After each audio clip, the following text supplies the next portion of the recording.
Hi everyone, today we're going to continue to explore Wordle, or rather a Wordle analyzer that will help us determine what a good guess in Wordle is. So the past couple of weeks have been building up a bunch of functions. You can see a little bit of that on your screen right now. But actually today is more about taking a step back and figuring out, have we done anything correct so far? Spoiler alert, no, we haven't. There's actually a bunch of bugs in the code that we've written. There's a lot of stuff that it does right, but as some of the comments on the videos have shown, it does not handle cases where you have words with repeated letters. So today I want to show how to build out test suites against this code so that we can discover these bugs and then actually see how Haskell allows us to write what are really called what's called property-based tests. And these will, instead of just saying, let's try a couple of examples, we can come up with a general principle of how these functions should work, and then we can encode that general principle in a property-based test, and then run that, and we can get much greater test coverage than we could just with individual tests. And we'll also show how we can integrate this into a nice test suite that's easy to run, that we can invoke using Cabal easily, and actually even get CI working quite easily using Github Actions. So all of that in today's video. Okay, so let's get started. So here's some code up here. This is actually not all that important to look at what the existing code is. Instead, we're going to be building out the test suite. And there's a number of test suite infrastructures that are available and frameworks. The one that I'm going to use today is called Tasty. It is maintained by my Tweak colleague Roman Chepriaka, and it works just really nicely. So let's dive into that. So we can first start finding it. Let's see, what are we going to need here? Let's go to the Tasty package, and this describes how it works. And I happened to be looking at this earlier, so if we jump down to the bottom of all of this, this all explains how to use it, but there's a little bit of information at the bottom here for how to actually set it up. So we're going to start with this because we want our test suite integrated with Cabal here. And what it's saying to do is that we want to have, so tests for a library. Well, actually, we've been creating an executable here. It's not a library. So if you scroll down and see tests for a program, and then it says you can't depend on the library, right? Because the test suite has to sort of link against the code for the actual program. And so you have two options: reorganize the project into a library, or do this other thing, and that leads to double compilation. I don't really want that. So my first step is going to be to take my existing program, my existing structure, and restructure that into a library form. So let's look and get through that step first. So over here, so let's take a look at the different files we have. If you've been watching really closely, I've reorganized things just a tiny bit. Instead of being in the directory that we've been this whole time, I'm now in a new Wordle directory. This is its own GitHub repo, Git repo. This will work out nicely when I want to set up CI in just a little bit. So I moved it out into its own repo, which would be quite common. Most people don't have, a video resources repo with all of their video resources. So this is a little bit more of a common case. So let's look at the Cabal file. The Cabal file I generated includes lots of extra documentation to help us understand what's going on. The part that I want to look at is, so every Cabal file has a bunch of sort of stuff up at the top describing what version of Cabal we need, the name of the package, versioning information. I could have a synopsis. Maybe I'll add this now, a Wordle guess analyzer. It's a very brief synopsis, but it works. I don't really have a home page. There's a license. I'm the author. There's my email address. Let's see. Extra source files. So that shouldn't have happened. That was very strange. So extra source files. This is a place that we can list extra files that should be downloaded if a user tries to copy or not clone. The command is Cabal unpack to sort of download this package. Then after that little preamble, then we describe the components of the package. So here there's an executable.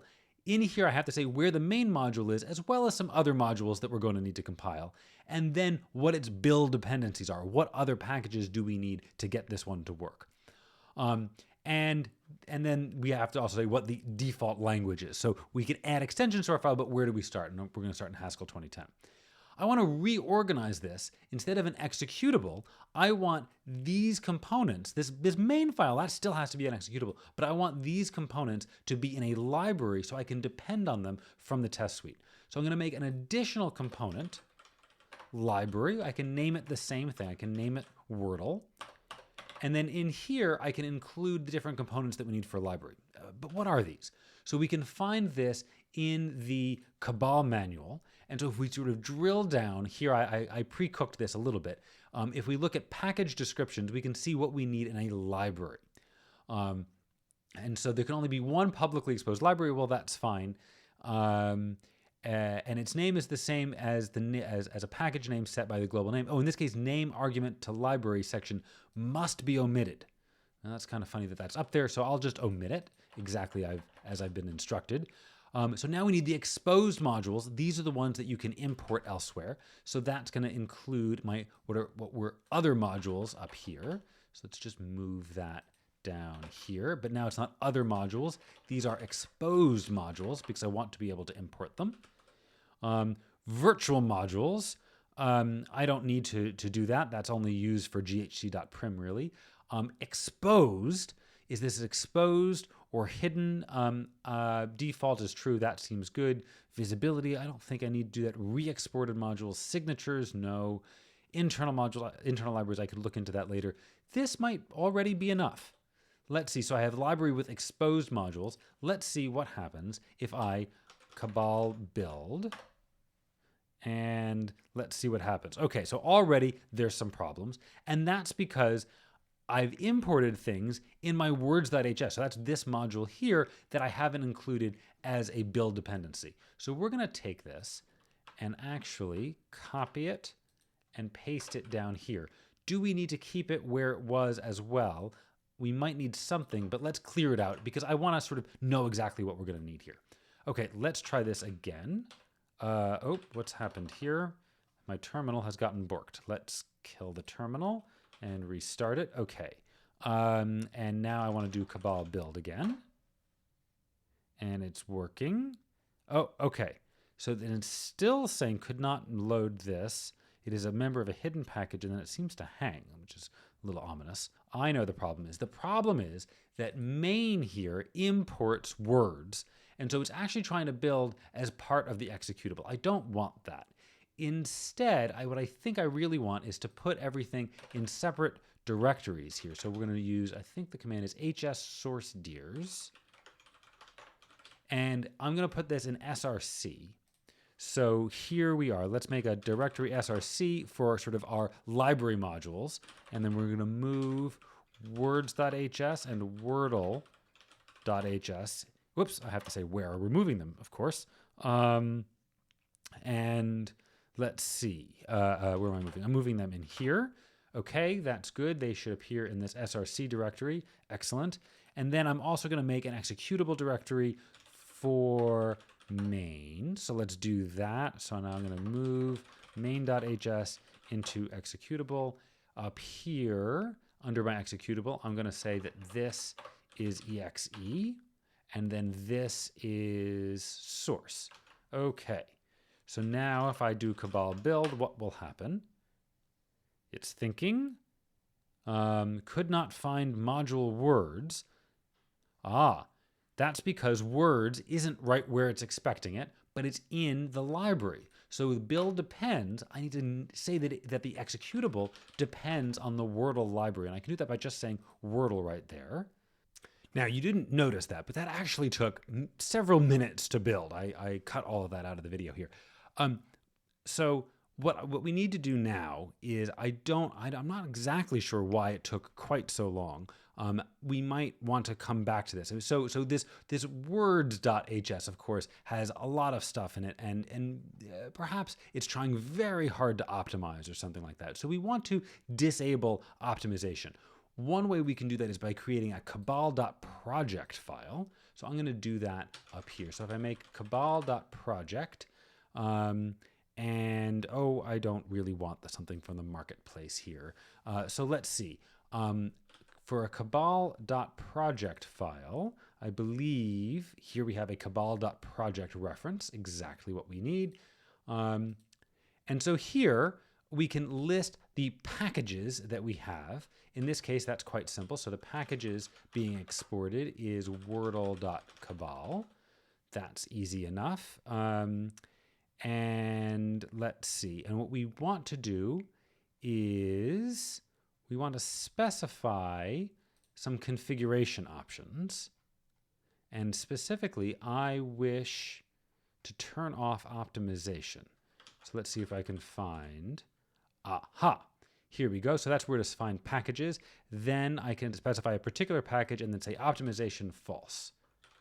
So for, wait, was it package with a colon? No, no colon. So package Wordle optimization colon false. Okay, let's try rebuilding with that. Okay, now there's trouble in the executable could not load prelude, and that's because I've only said that the executable depends on Wordle, but not on other things. So we're going to need some other stuff in here. So we want base greater than or equal to, we'll say 4.10, sort of arbitrarily, and less than 5. And let's see, how does that work out? So it's still building here, but hopefully this won't take as long.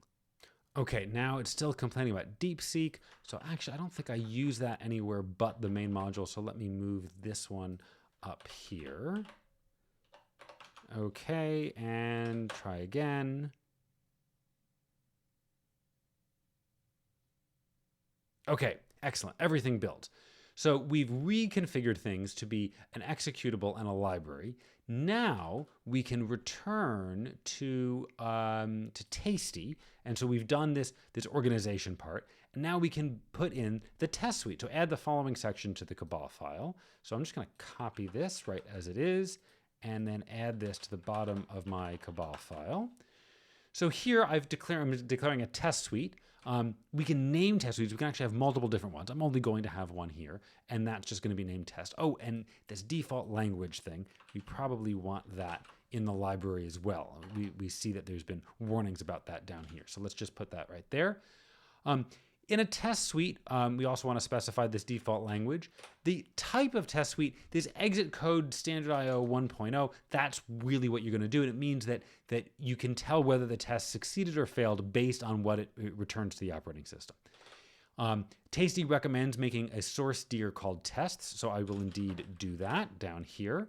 And a main file called test.hs. So let's make that in tests. So new file, test.hs. And then this is actually going to be a main, because this is going to be a program that we're going to run. At first, let's start out with something simple. And it's just going to print this out. And then, but because printing out succeeds, this test suite should succeed. Let's go back to the Cabal file, see if there's anything else interesting. So build depends is going to depend on base and Tasty. And my project, well, my project is actually Wordle. And we're probably going to have to add more things here, but let's see about this now. So now I should be able to say Cabal test. This is going to do a bunch of building, so I'm going to sort of fast forward through that. But at the other end, we should see the result of the test suite. Oh, what have I done? Expecting space, unexpected, dash, dash. Line 92. Does it not want this? That's very strange. I thought I could make comments, but I guess comments can't be like that. Okay, let's do it this way. Excellent. Here we have test suite running, and it passed. But we might wonder, we should see running the test somewhere. So let's see what we can find about that. So if we look in dist new style, and I think is it in temp? No. And if I drill all the way down through all of this stuff, then we can go into the T directory for tests. And then if we look in here, we can actually find the test executable. And if I run that, it says running the test. When there's a failed test, we get further output. So it turns out you have to drill quite deep to do that. Let's not do that. And instead, we can go back out here. Okay, so now if I say cabal test, everything is already built, and then it runs and it passes. Let's just, again, test to make sure that basic things are working. So what I want to do is I want to say running the test here, but then I want to call exit failure. And exit failure just, well, it exits with a failure code. And I believe that's from system.process, or is it system. Oh, I don't know. Let's look it up. So I want exit failure. I know that's the name of the function I want. Yes, it's this one. If I expand, will it tell me? Aha, system.exit. Okay, so if I import system.exit, then I should be able to do exit failure here. And now if I cabal test, it will have to relink that. And then test suite fail. But I did now get my output running the test. That's this output up here. So that's very good. Okay, so we have basic things working. Now let's start to actually use Tasty. So if we jump over to here, we can see the way that Tasty structures tests. So I'm not going to go through and read all of this documentation live. Instead, if we look at test.tasty, what we can do is we can set up these tests here. And in Tasty, a test is composed of comprises a test tree. And then in a test tree, we can group tests together using different names, using test group and things like test case. So, but Tasty by itself is kind of the style of test agnostic. So what we're going to do is we're actually going to use these two test providers here, as it turns out that it mentions, Tasty HUnit to do unit tests, very specific ones where we have a particular case that we wish to test, as well as this property-based testing that I've been talking about. So HUnit is the simpler one, so we're going to start with that. But already we have a nice starting file, so we're just going to crib this and then replace our module here with this. Oh, except I still want module main at the top. Okay, so if we want this, let's see if we can get this bit working. So I can do cabal tests, and I think this won't work because we don't have tasty.hunit. To do that, I have to add the tasty hunit package over here. And I'm not sure what a good version for that is. So let's look at tasty whoops, thought it was going to autocomplete, but it's not. Tasty HUnit. And this is, oh, it looks like version 10 is the right version. So I'm going to do greater than or equal to 10. And then now if I cabal test, let's see what happens. It's building a bunch.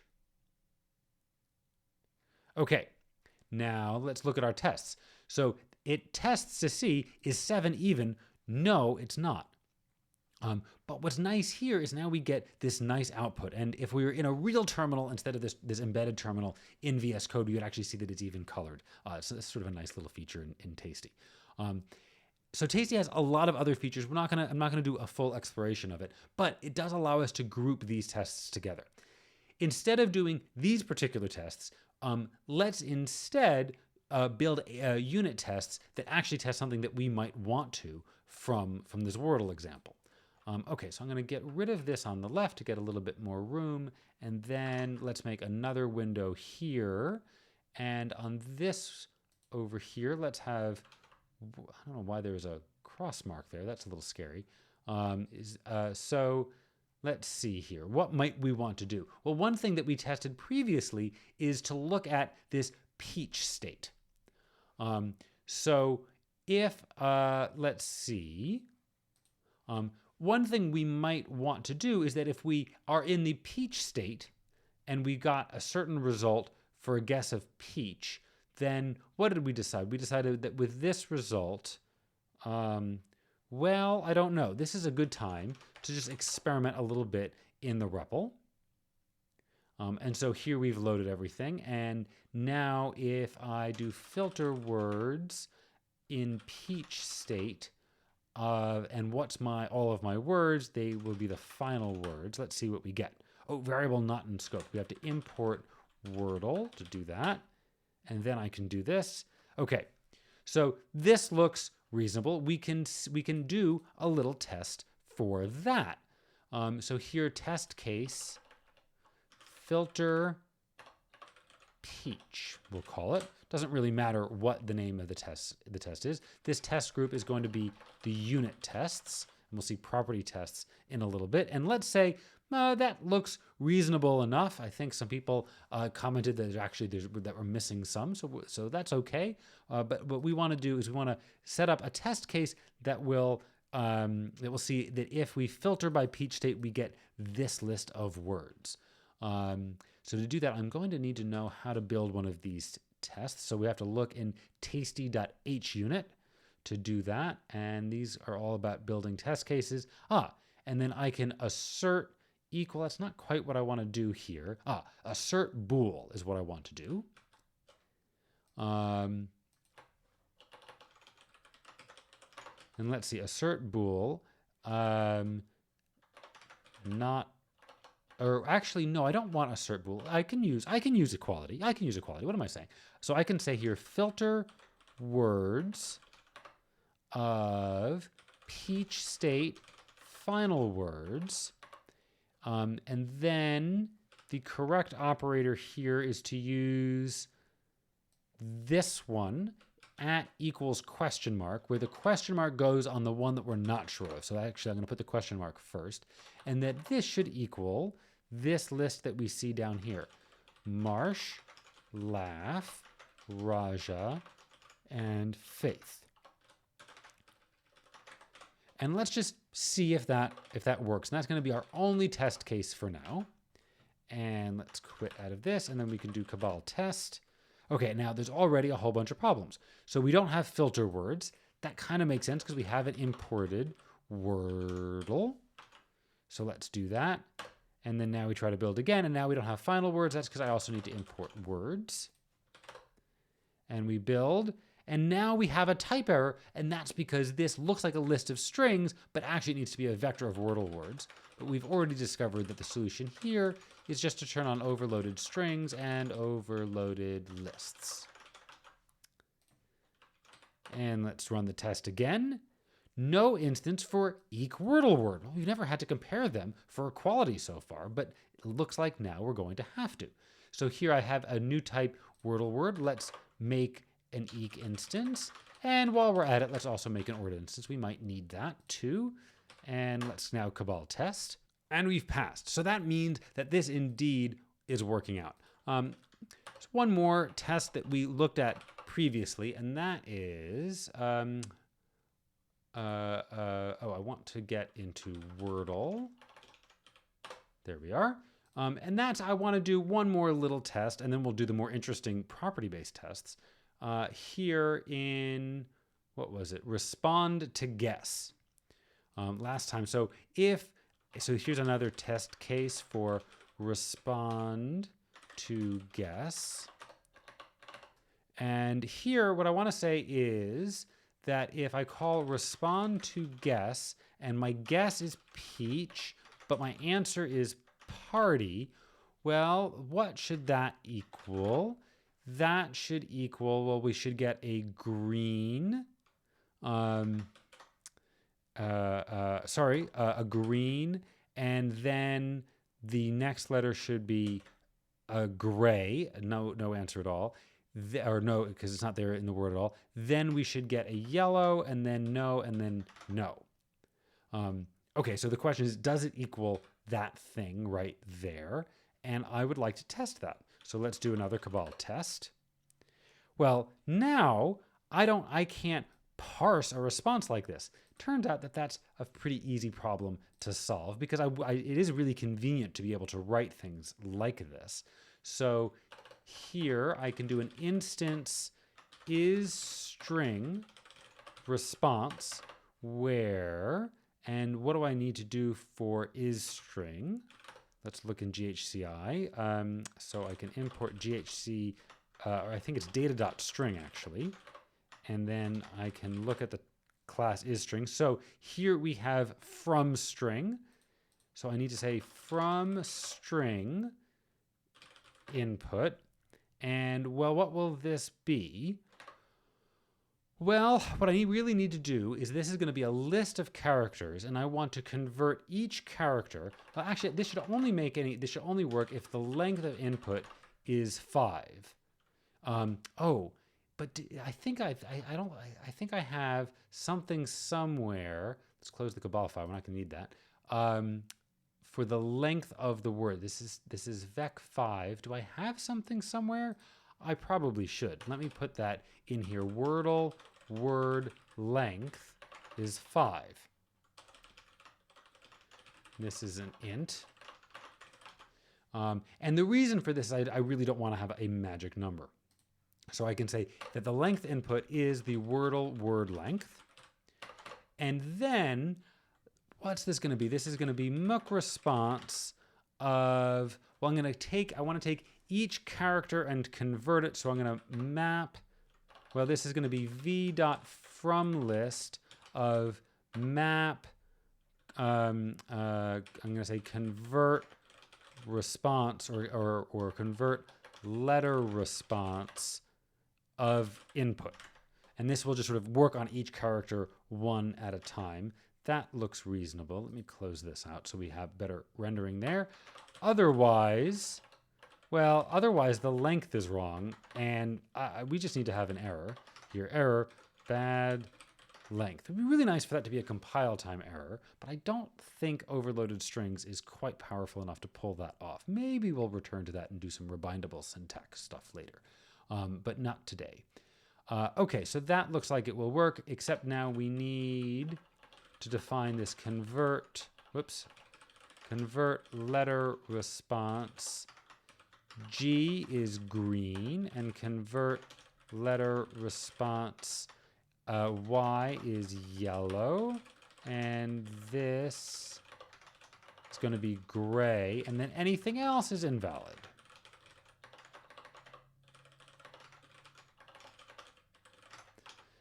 Okay, let's see. Does that work for us? So can I do Cabal test here? And now we see, oh, I just need to import data.string. I don't think that actually imports very much. That's damaging. So let's just rebuild. Okay. So now no instance for eq response. Oh, good. That makes sense. And actually the derived instance for eq will work just fine for us. Okay, good. No instance for eq letter response. Let's fix that. That's easy enough. And build. Okay. That's working. That's working. Yes, good. Aha, test case passed. Excellent. Okay, now that we have this basic stuff going on, what I want to do now is I want to start looking at this property-based testing that we've talked about.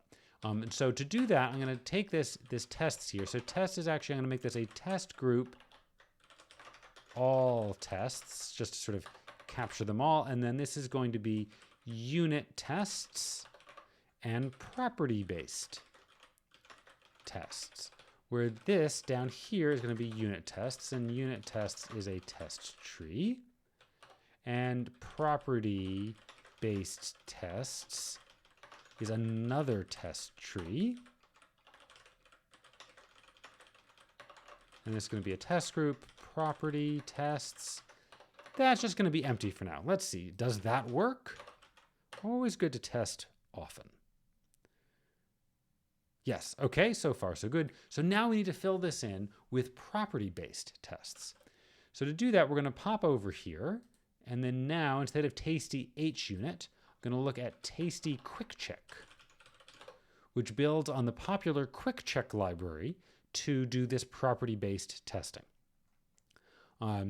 So let's see, here we can have, the big thing looks like it is test property, and as long as this thing is a property that I can test, that should work. And then there's a bunch of other things for options and such, but this test property, that's really what I'm going to want. So I can write test property. Now, what is property-based testing?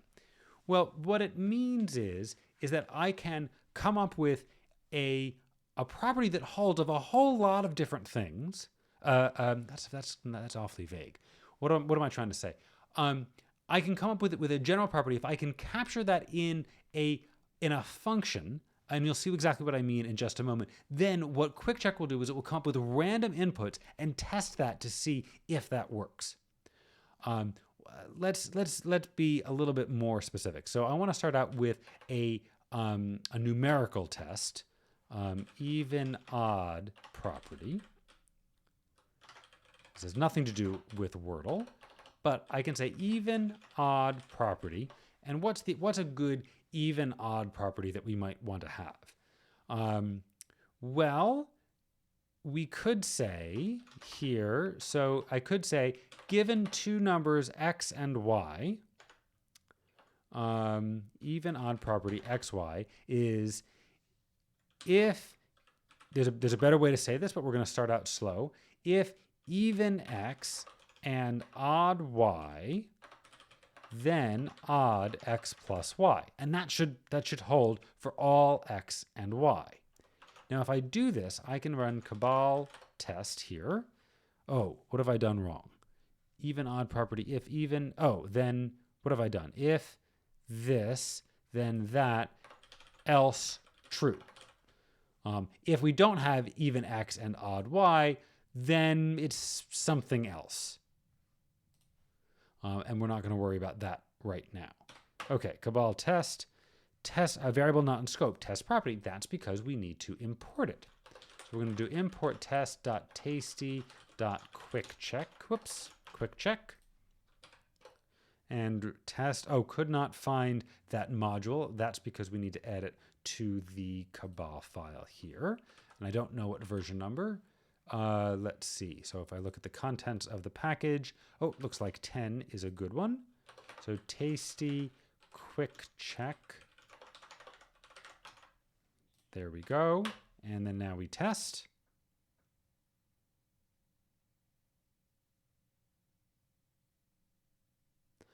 Ambiguous type variable. And so the reason we get that is that I haven't said, should this be int or integer or what? So this even odd property, these are going to be ints. So we can take int to bool. That's going to be its type. And then let's try that. And the test suite passes. Let's actually look at this in a little bit more detail. So I'm going to do cabal REPL here, or actually let me just do GHCI. And then can I import test.QuickCheck? No, it is not a module in the current program. So then maybe I do want to do cabal REPL. And then now can I import test.QuickCheck? Oh, it is a member of the hidden package. Yes, that's true. What do I want to do? Let me just add that to the cabal file because I do want to be able, even though I won't really need QuickCheck, I do want to be able to sort of play around with it. So let's do that and then load up again.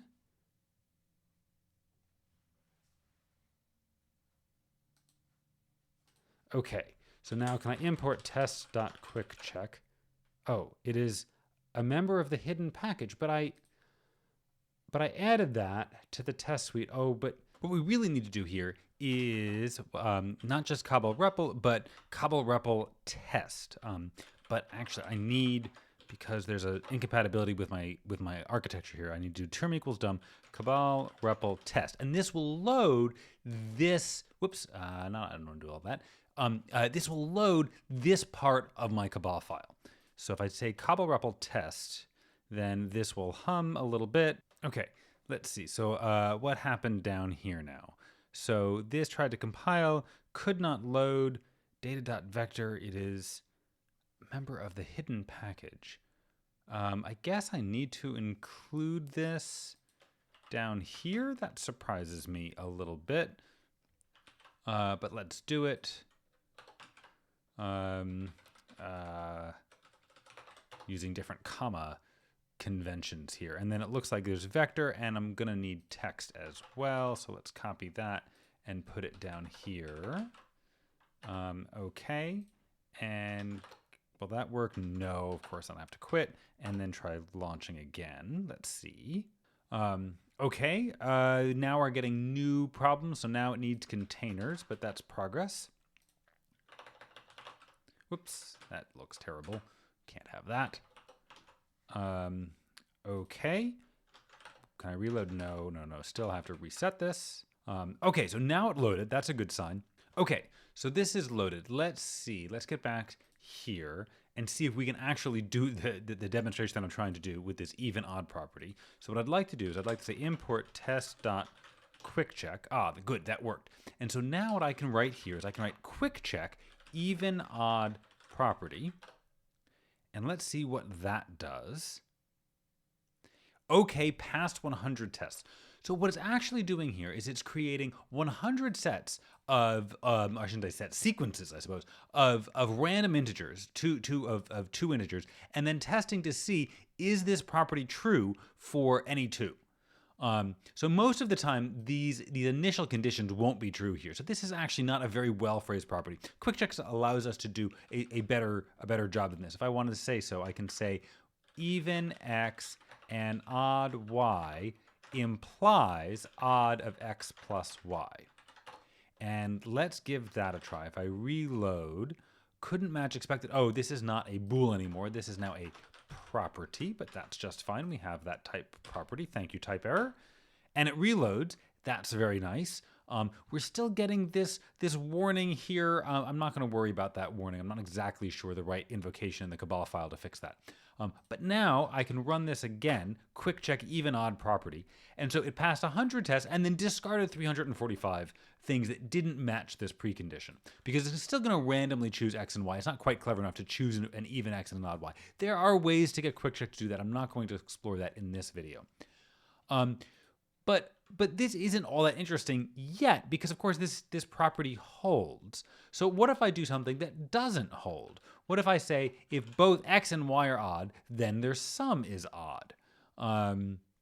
So now if I try this and then reload and then try to run this property, then very quickly falsified. And so what that means is that QuickCheck came up with a random x and a random y that disproved this property. So if x is 1 and y is 1, well, then x is odd and y is odd. That's all good. But 1 plus 1 is 2, and that's not odd. And so what QuickCheck allows us to do is allows us to quickly explore a whole big space and then come up with any examples that don't meet a specification. And this is really, really useful for debugging. So that's the sort of the quick introduction to QuickCheck here. But let's see how we can use this to come up with a property for Wordle. So let's get rid of even odd property. We're not going to be doing that one.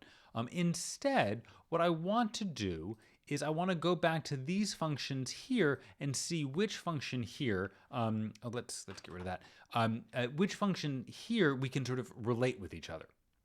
So let's see.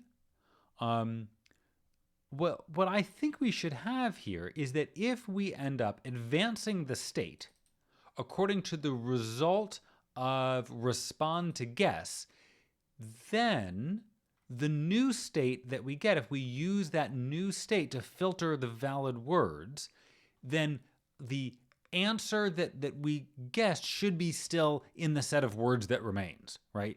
That was a bit sort of confusing to state, but maybe if I write it out, it will make more sense. So I'm going to just call this the Wordle property right now. There's probably a better name for that. So here, what I want to say is there's going to be a guess and an answer. And there's already going to be some problems here, so we'll come back to that in just a moment. But if we have guess and answer, then what is this going to be? Well, I want to say that, need two windows again. So if we have respond to guess, guess answer, that's going to be a response. So we're going to say let response equals this. Then I can use that response to advance the state. So if I advance the state by that response, so the new state is going to be advance state from, let's just say, starting state. Let's not worry about what happens if we're sort of a second or a third guess in the Wordle game. And let's see. So this advanced state, the word that I guessed, so this is going to be guess again, and then the response. And then, well, now the filtered words are going to, I'm going to take the filtered words, and these are going to be filter words. The new state that I've created, and now we need the list of all things that we're looking at. So we're gonna have final words here, and if I filter words against all of this, then I should get a list of words, and the word that I started with, my guess, no matter what the guess is, no, not the guess is in the state. The answer has to be in this list here. So and then now I can just have a Boolean, answer must be an element of filtered. That is I'm going to call that the Wordle property, right? So for any guess that I make, if I use the response to filter down all the possible final words I can get, then the answer that I have supposed here has to be one of the filtered, one of the words left after filtering. If this isn't true, then that means something is deeply broken about all of my functions. My guess is that this property isn't going to hold, but I want to figure out exactly where. Okay, so I've written that down. So now let's call this, again, this will be the Wordle property. And then I can write Wordle property here. But even before I do that, let me just test this interactively down here. I think that will be more interesting. Not in scope, v.elem, because I haven't imported vector. So let's import qualified data.vector as v. Reload. Now there's problem. No instance for arbitrary Wordle word. That's actually exactly what I was hoping to get. What's going on here is that there must be a way for QuickCheck to generate this guess and this answer. I said that it sort of randomly generates it, but how does it do that? It uses a class called arbitrary. So let's take a quick look at arbitrary. And there's a bunch of built-in instances here, but I don't really want to look at that. Instead, I want to look at the definition. So arbitrary here there's an arbitrary method, which is a gen A. So gen is this monad that allows us to generate things. And then there's also a shrink option in arbitrary. And the idea of shrinking is that maybe the random test that QuickCheck comes up with is this big elaborate thing. Well, once it finds a counterexample, it's going to try to shrink the counterexample to the simplest possible one. And so we have to define both of these. Well, we actually don't have to define shrink. The default shrink just doesn't do any shrinking. That's actually going to be sufficient for us. But we do actually need to create an arbitrary instance for Wordle word so that QuickCheck can work for us. So I'm going to do that right here. Instance arbitrary Wordle word. Where, and then this arbitrary, well, what do we really want it to do? In this case, what I want it to do is I want it to choose a random word from final words. That's how I'm going to choose an arbitrary Wordle word to guess here. So I don't know exactly how to do that off the top of my head, but let's look at test.QuickCheck because that should tell me. So let's open up test.QuickCheck, and here, generators for lists. That sounds pretty good. No, these are generating lists. I want to take in a list and choose one of. In fact, that's such a good name. Let's just see if one, there it is.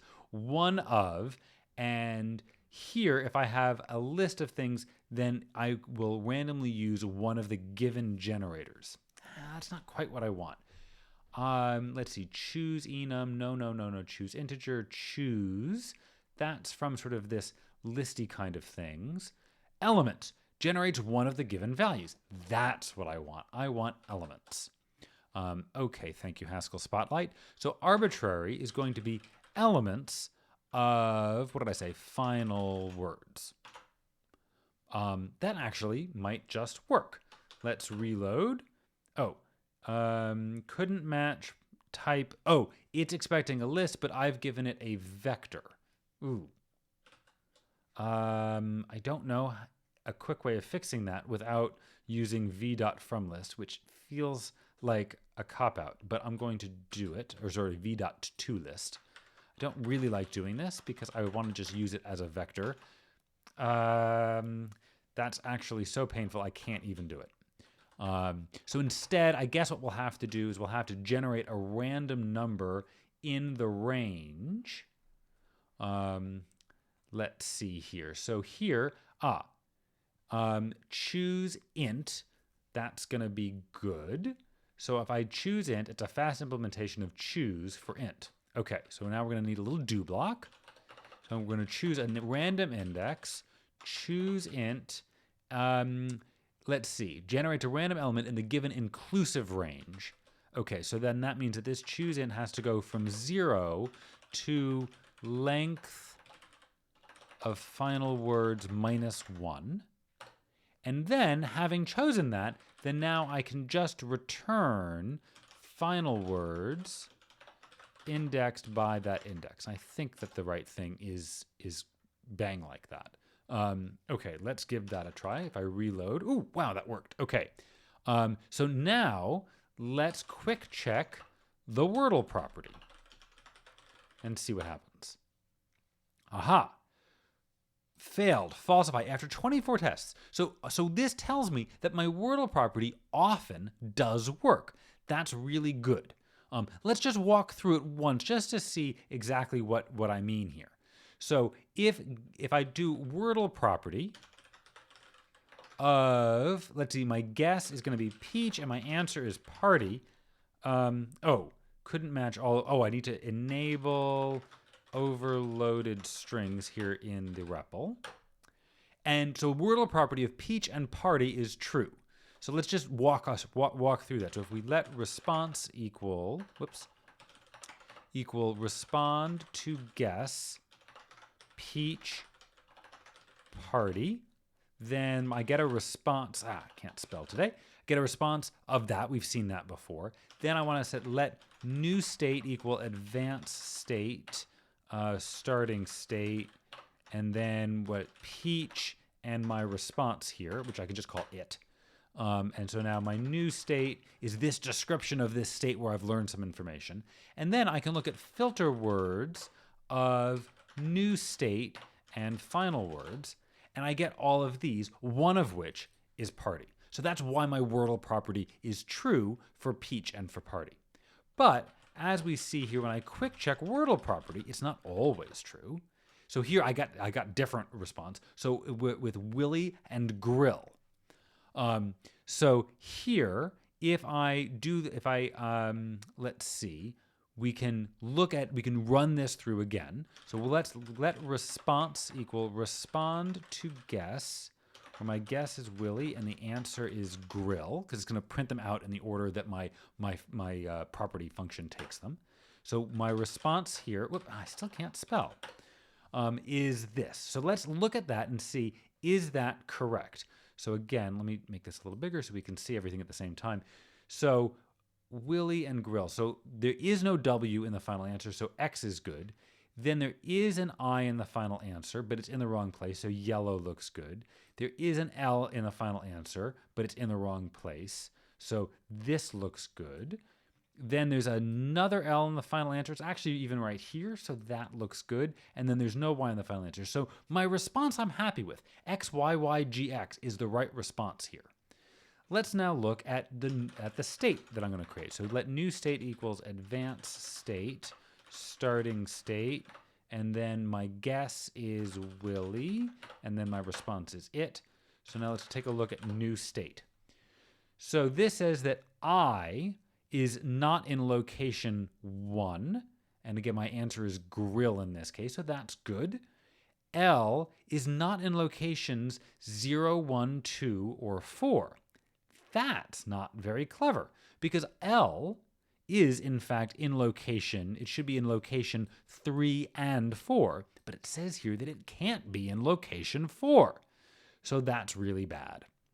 And this goes back to the problem that we've been wondering about for some time about duplicate letters.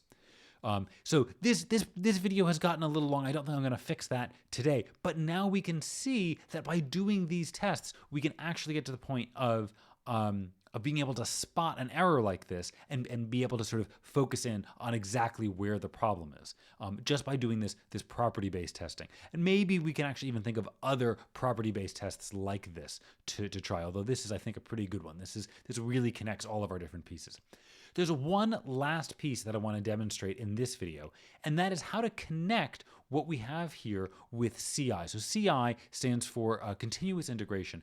The idea here is that every time I push to GitHub, in this case, then I want to be able to run my tests and actually see the results.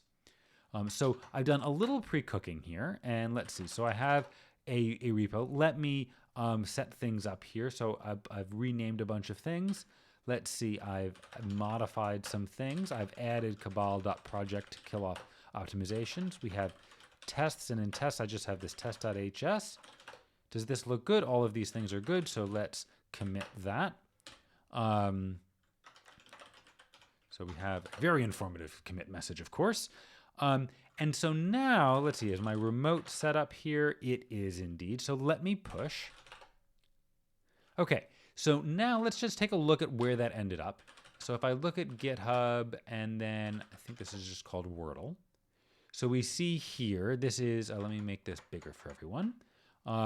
This was pushed 23 seconds ago, but nothing very interesting is happening right now. And that's because this hasn't been enabled for what are called GitHub Actions. And GitHub Actions allow us to, every time we push to GitHub, to run a script.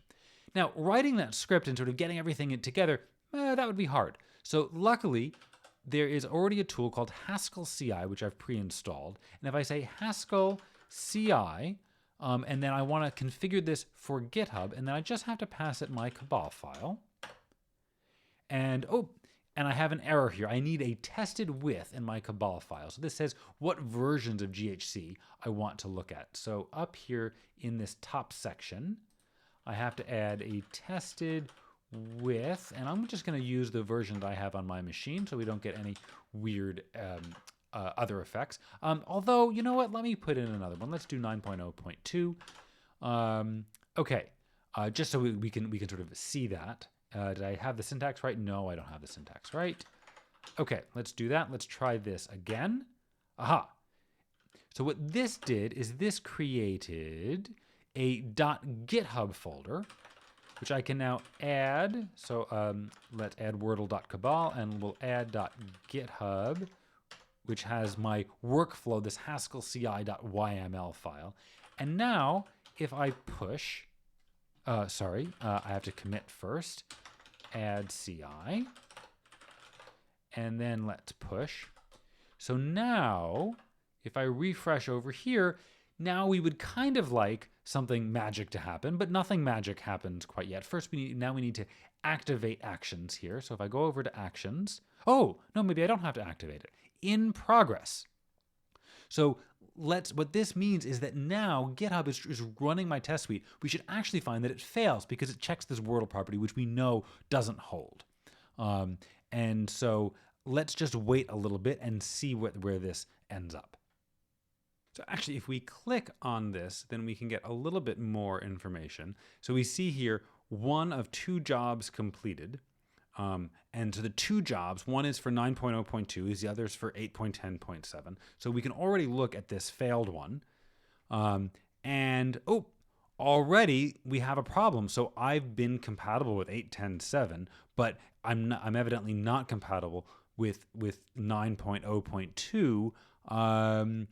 Because my Cabal file specifies an exact version of base. So I could go down and fix that. I'm not going to worry about that right now. This was more to demonstrate that we could even try this. So I think I will edit that Cabal file for a later run.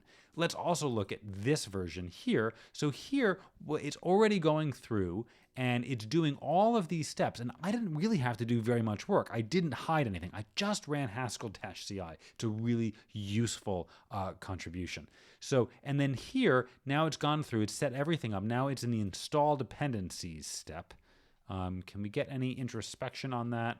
I guess not until it's done. So it's installing these dependencies, and then it still has to do a bunch of other building because it's really sort of pulling this in, and now it has to build things like vector and QuickCheck so that it can actually run. So let's just wait here another minute.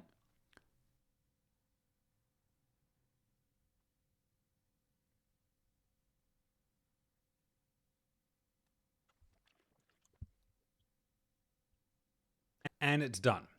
So let's see, that took 5.5 minutes. But now I can look at tests and it does all of this. And then we can see that filter peach works, respond to guess works, but the Wordle property fails because of timer and queer. So once again, we have this repeated letter in the result, which is something that we were worried about. The beautiful thing here is that now that I have CI working, then every time I make a change to my program and push, I get quick feedback, and I can actually have a range of different GHC versions, and then I know how things are working. Is it building? Is it running? And so as I continue to build out my test suite, I can know whether or not my program is working well. I hope this has been interesting. Thanks very much for watching. Next time we're going to come back and return to these errors and try to fix them. So long.